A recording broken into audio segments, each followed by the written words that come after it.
manufacturers have been told by the UK government that they must cut sugar and salt in their products within 18 months or they'll face further action. New guidelines also call for companies to stop promoting snacks to babies under the age of 1. Let's speak to Dr. Vicky Sibson, who's director of the First Steps Nutrition Trust. Dr. Sibson, thank you for joining us. What's your reaction to the government's decision to give this instruction to the food manufacturers? Good morning.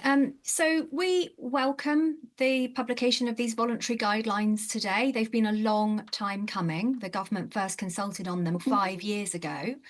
And we're welcoming them because this is some progress in a space that hasn't seen necessary progress for that length of time. The baby food aisle is full of products which are not really fit for purpose.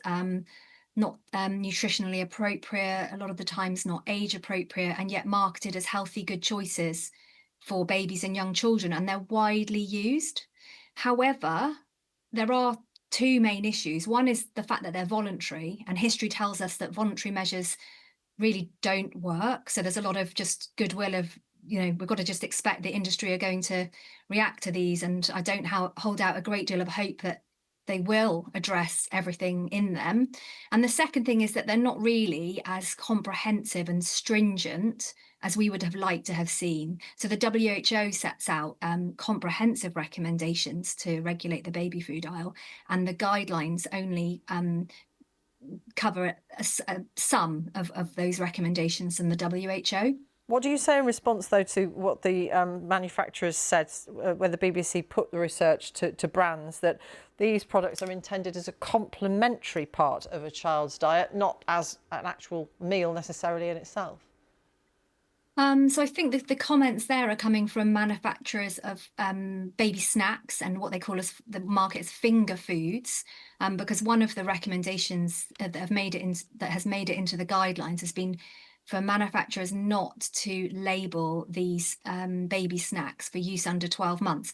That's important because the NHS recommendations are that babies under 12 months should be having their normal milk feeds between their meals, because that's more nutritious.